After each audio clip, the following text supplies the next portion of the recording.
to set goals so you actually achieve them, part 5.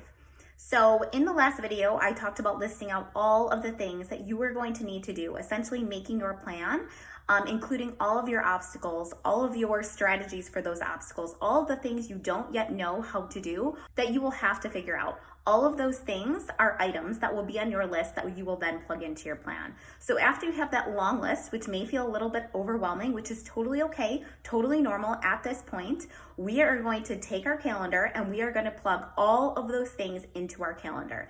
Now, remember, we don't have to fit everything into a day. We don't have to fit everything into a week. We can have all of those items fit out as far as they need to based on your lifestyle and what is on your calendar. We want to be realistic with it so we are more likely to actually follow through with it.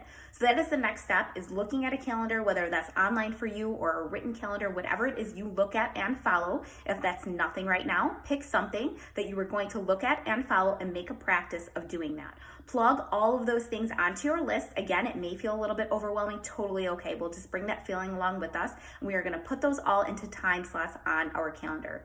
We wanna make sure that every single thing that we plug into our calendar at the end of that time frame that you are blocking out for it actually has a result attached to it. So say, for example, we want to create a meal plan. We don't want like research meal plan to be one of the things. We want to have in that hour, like meal plan will be created on your calendar or whatever that is for you.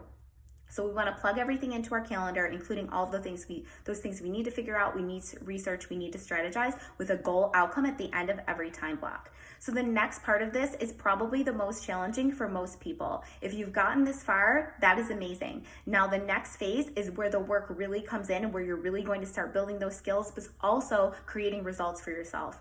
And it is when we get to those times that are on your calendar, make sure again, it's somewhere you're going to see it regularly, whether it's online or next to your bed or on your desk, whatever it is, that when you get to those times, we have to follow through with those things we put on our calendar no matter what.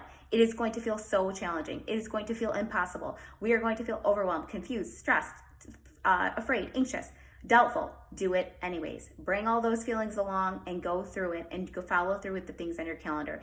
If something comes up, like an extenuating circumstance, watch out for how often that happens, then make sure that you remove the item instead of remove it. This is truly where the magic happens. More often we follow through with our plan, the more trust we are building with ourselves and the more successful that we can truly be at absolutely anything. I've seen this in so many areas of my life, in my career, in building a business, in having a clean home, and being a better parent. All of those things, the more that we follow through with what we say we're going to do, the better off we're going to be. So the next point of this, if you need help or support with any of this, please feel free to set up a free mini session with me. I am a coach and I help people reach their goals. So I can absolutely walk through anything with you. If you're feeling stuck or struggling with this process or anything else, you can click on the link in my bio and we can talk through it and help you clarify next steps.